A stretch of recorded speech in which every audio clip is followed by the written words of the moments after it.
We are live today with Yagub Rahimov. He is the founder, CEO of Polygraf.ai.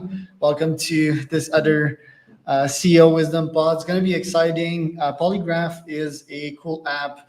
It helps you use any AI confidentially. It's ethical AI. Yagub is a patent holder. He's been a mentor, an angel investor, not his first startup experience, founded a couple of companies. He is in Austin, Texas. I am in Oaxaca, Mexico. This podcast is brought to you by podpar.com. If you want to start or monetize a podcast, Yagub, aka Jacob, welcome to the pod. Tell me a bit more about yourself and what you're up to with Polygraph nowadays. Hey Charles, it's good to be with you and with your audience here. You covered it pretty well. I'm Yagub Rahimov. Uh, I'm I'm with Polygraph. I say I'm with because I'm being part of an amazing team at Polygraph. It's not just made of me. I'm just the front side of the operation. And at Polygraph, we provide data leak prevention solutions for those organizations that care about their data. In the age of AI, we help you utilize AI tools without leaking your data, identify the source of the content that you read. In fact, actually, we are currently the world's most detailed and accurate AI content detector, the only one that can tell you what created the data and who is the copyright holder of the content that you have actually generated with AI. And we are here to make organizations, again, safe again, trustworthy again, and utilize tools that they care for their productivity without leaking their confidential or privileged information. And why is detecting AI content important nowadays? Uh, there are so many reasons why it is. If it is just saying like this is AI or human, no one cares. I don't care. But people are in need of trust. Trust is like it's a messed up thing right now. Like if you would ask my contacts like to describe me, I'm I'm crazy. I cannot easily trust people. I take everything with a grain of salt, and I'm a techie, right? So when you combine this, I question everything. Like you read a book. Uh, did you know that actually there was a book on Amazon that killed 7 or 8 people? No, You like may maybe a ask like bomb how? one or No, it was uh, just a book on mushrooms. yeah, bad advice. Right? It was a book on mushrooms. It was written by OpenAI. The sources were all hallucinational. People went to forests utilizing, oh, this looks like this mushroom. Let me take a bite out of it, and he's gone. You know, that's the main reason why you need it. Or politicians talking about it. You know, we analyzed a politician's video recently. It came out that the speech that the guy was giving, it was inspired from Al Pacino, you know, the Godfather, in a way. Like it was Mistral generated. You know, it's strange, right? Not trust and truth are so much separated. The fabric of trust is messed up. So it must be your right to know what generated the content. Imagine, you know, this is a real thing that happened to one of our customers. He received, it's a government group, they received an email from an auditor that they are working with. It was asking more data, a user, the voter identification data. And they just analyze the content and they see that the email itself, it was showing that OpenAI content. He's like, this guy never uses AI. He's just a security analyst. He picks up a phone and calls the auditor, and it turns out that the auditor is hacked. And good thing is that Polygraph was there to tell them like the heads up in a way. So there are so many use cases and utilities around it. But one key element why understanding the solution is also on the student side. Universities unfortunately are punishing students with so-called fake AI detectors. I call them fake because all they do is that this is AI or human, and we always say, so what? Uh, Grammarly is an AI tool. And if you use Grammarly, your content will pop up as an AI and you're going to be punished. So Polygraph also goes ahead and identifies that if your content is grammar enhanced. So we can distinguish between generated versus enhance, and therefore it's also important from that angle. Yeah, so much in agreement with pretty much everything you said here. I started a book yesterday by one of my favorite guys, Shane Parrish. The podcast host. I forgot what his pod was called, but basically that it's about clear thinking, the book, and mental models based a lot of on Charlie Munger's teachings, right? And he starts the book quoting The Godfather, and then he doubled downs on The Godfather. And I'm like, dude, do you know that Godfather is a fictional movie? And I'm always surprised by how many smart people think in terms of Hollywood movies, right? Like Elon's thinking in terms of Hitchhiker's Guide to Galaxy, right? Which is a total fiction instead of thinking on stats and reality. Anyway, not to talk bad against these people because I both like them. But yeah, I think truth's under attack, especially since Trump got elected. It really got out of hand. And I'm still very much surprised why people would want to vote for someone like that. Not to get political here, but this really pisses me off I because would rather not to talk about politics, please. yeah, it's but it breaks the fabric of society, and I think that when you have a leader that's a total liar and that is constantly blurring the truth, I think that is disastrous for the full world. Politics is cute, but let's stick to technology, not talk about politics. We work with both parts of the aisle. We work with Democrats and Republicans as Polygraph. Oh, We it's not provide about solutions. Republicans Uh, and uh, Democrats. You know, it's just about the fabric of truth, and not blurring it. I think that's really important and need to talk about that as CEOs and founders. But I think the topic you're onto is very much relevant in this society nowadays.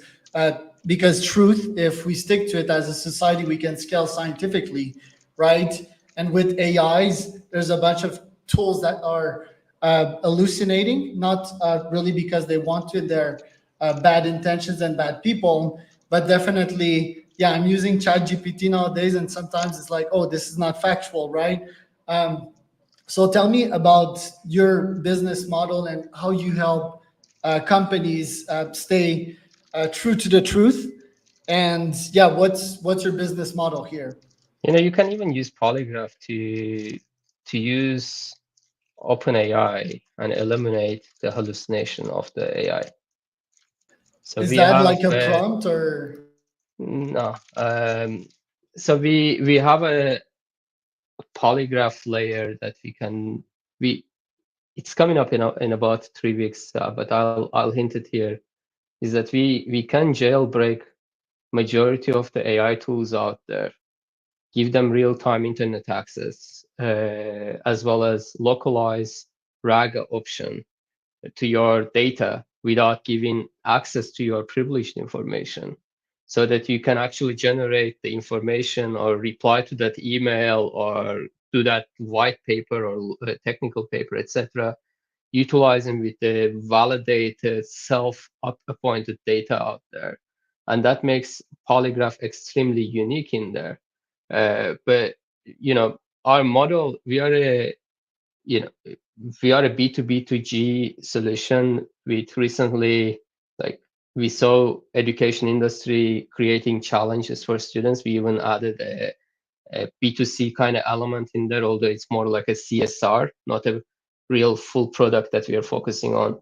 But we essentially Polygraph handles a number of tasks in a given organization. Let's say grammar activities, right? Or grammar is a job title in a government organization. You've seen, I'm guessing, like an FBI related movie that they pick up a document, it's redacted, black and white.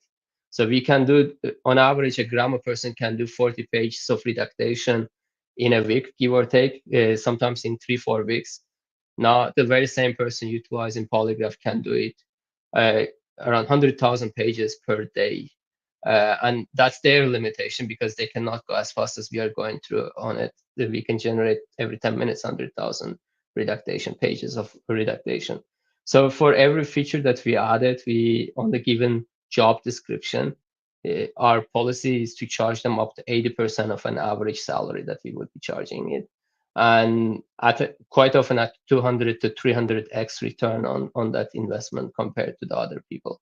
So we take 1 gram a lady or man and turn it into 250 of them as if based on the productivity perspective, and just charge it a fraction of a one person.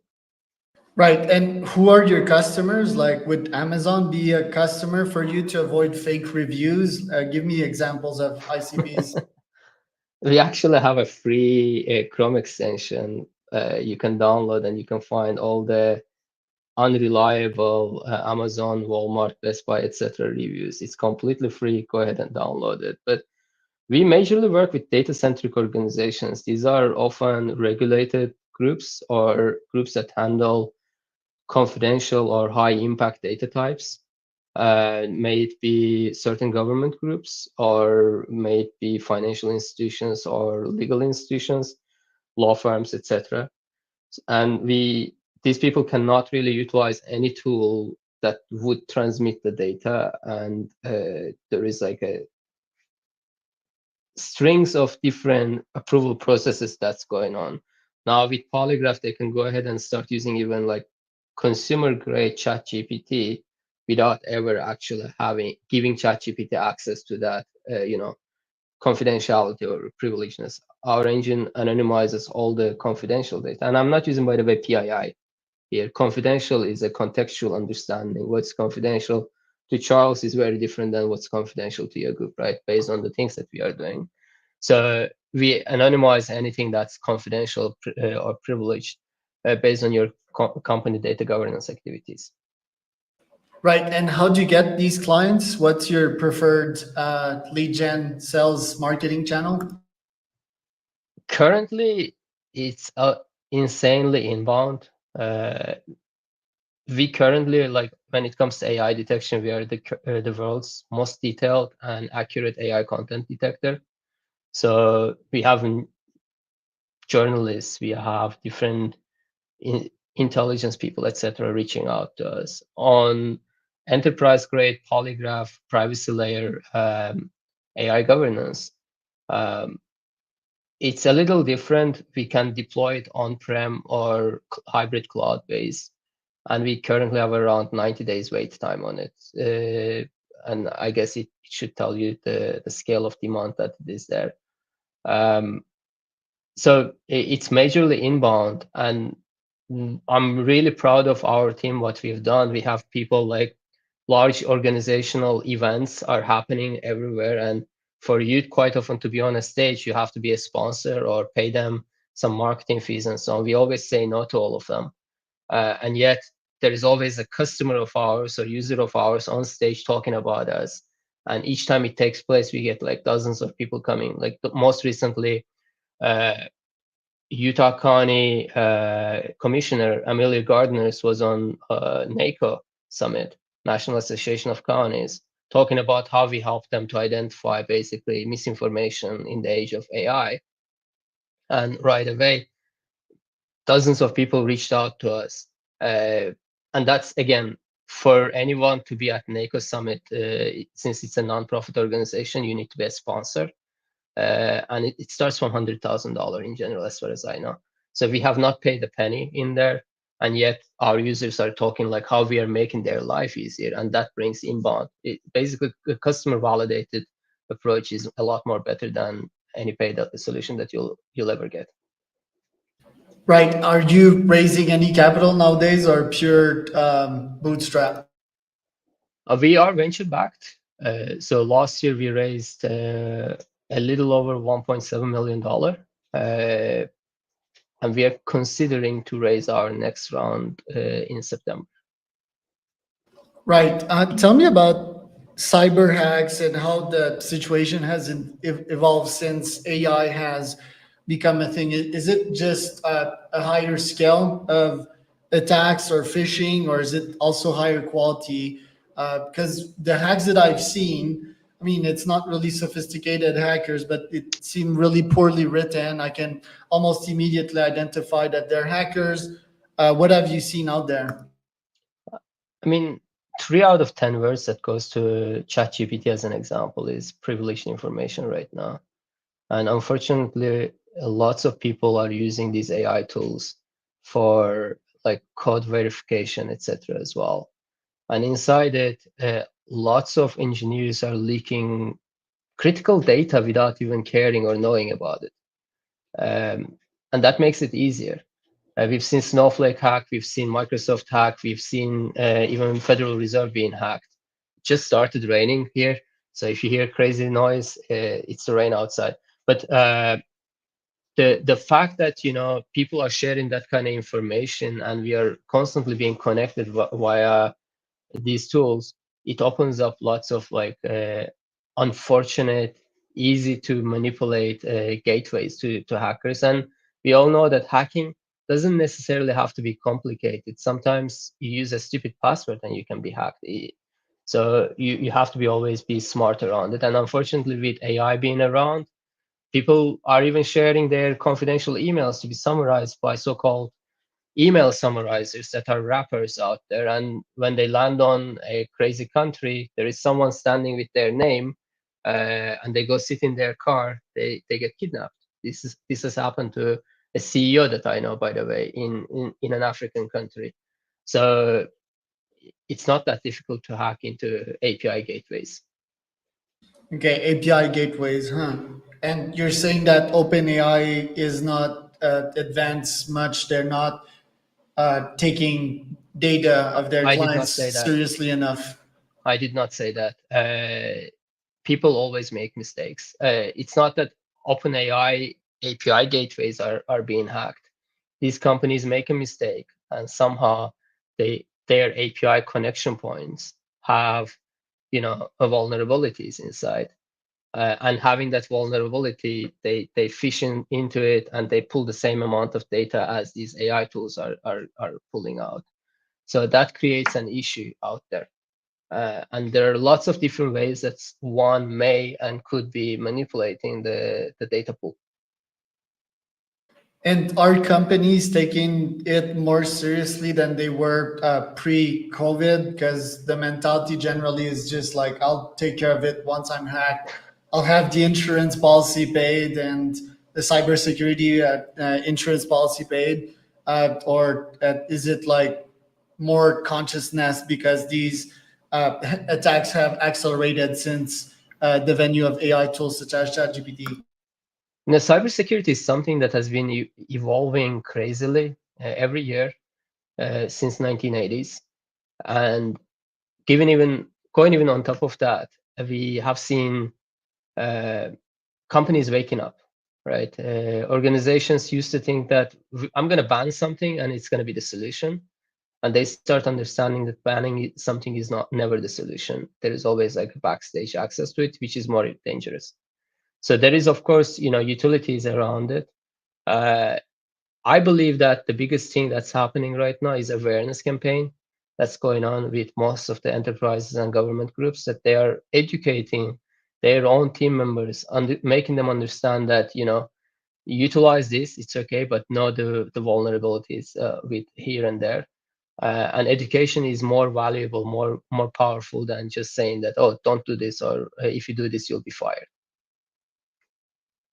You've probably studied human nature a lot and the nature of trust. Do you feel that the world is headed in the right direction with the current state of things, with AI tools being used for evil and to steal? Or can we actually solve that in another way, not necessarily by fighting AI with AI, but just, for example, alleviating poverty and investing more in education? The We have never been in more safer environment than we are today by means of food security and so many other things. It is unfortunate that majority of the crises that we see today are often um, politically guided and or inspired by third world or third country interests and so on. Uh, and I believe that AI if it is utilized properly, has a methodology and utility that can make us even safer. In fact, actually, uh, people always have a weak point, and if it is trained properly, AI does not really have a weak point. Again, I want to utilize the word if it is trained properly. Governance and grounding is very important when it comes to that training methodology. So I think we could make the world even better place. I'm more optimistic for future, but at the same time I'm more scared of the future because it can go catastrophic as well, especially with the data policies and governance and privacy. I'm one of those AI maximalists, and I think that AI is going to save us from our human nature. I think humans are snowballing into Neverland nowadays, and we're only seeing people amplifying evil through the modern platforms, not even AI, like just using like modern media and all of that. Are you in that camp as well, or do you feel it can be saved by other humans and their nature at large?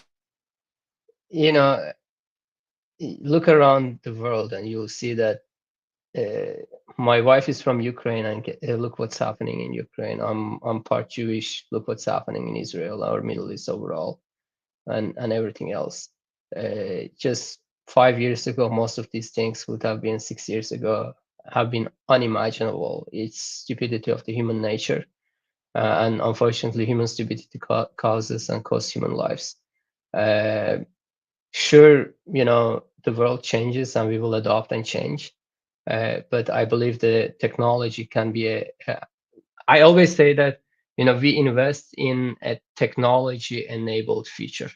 So technology makes our lives easier, but the same way, like a phone, you can use this phone, call on Charles and say, hey, Charles, how are you doing? And check on him as a friend. Or you can use the same phone, harass Charles and make his life miserable. It's utility that who is going to be behind the wheel and steering it. That's the main part.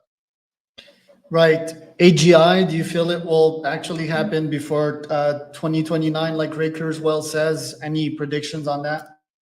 We need to define what that AGI means. If it is like the plain, like overall Like a something, God AI? God AI again, like it has to be properly. I don't believe that we have got to a level that we actually understand when we are talking about when it comes to AGI. But let's call it autonomous AI rather than AGI. Autonomous AI is in progress and to a certain extent is already there.